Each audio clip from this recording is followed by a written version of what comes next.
Federal officials have begun a major investigation into whether someone or many people benefited financially from the evil done to the country last Tuesday. Not long before the attacks occurred, there were some financial transactions in the stock market that may indicate knowledge of the attack before it began. The week prior to 9/11, there were puts on the airlines. And it wasn't just all the airlines, it was on American and United, which meant you were betting that those airlines' stock prices would go down. The trades are called puts, and they involved at least 450,000 shares of American. But what raised the red flag is more than 80% of the orders were puts, far outnumbering call options, those betting the stock would rise. Sources say they've never seen that kind of imbalance before.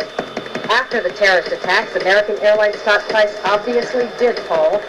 According to our sources, that translated into well over $5 million total profit for the person or persons who bet the stock would fall. One example, United Airlines. The Thursday before the attack, more than 2,000 contracts betting that the stock would go down were purchased, 90 times more in one day than in 3 weeks.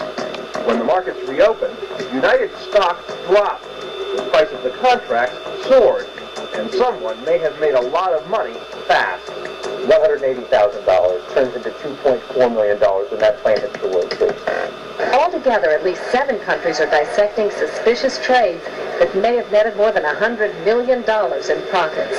And there's much more, including an extraordinarily high number of bets against Morgan Stanley and Marsh & McLennan, 2 of the World Trade Center's biggest tenants.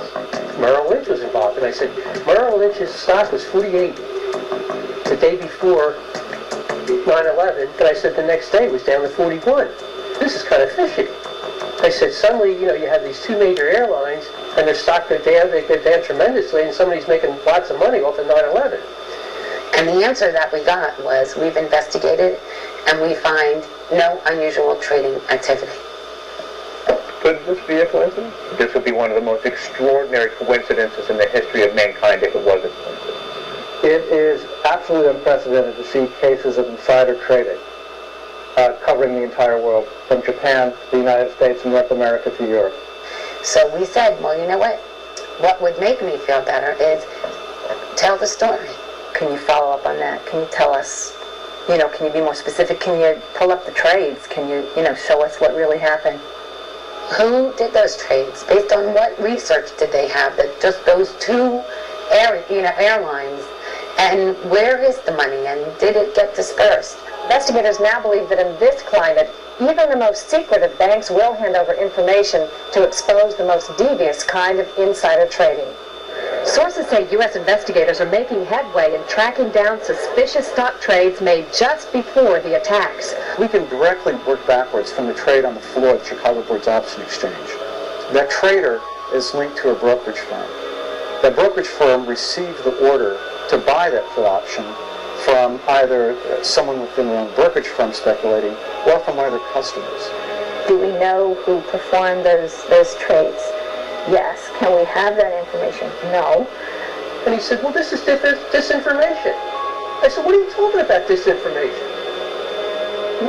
We know this happened. And then he just drops it, just like that. Well, you're asking me to go on faith that, that's the truth. Hard to go on faith when I feel that I've been failed and not told the truth. They weren't really forthcoming and truthful with us. And you'd leave there as frustrated as you left every other meeting.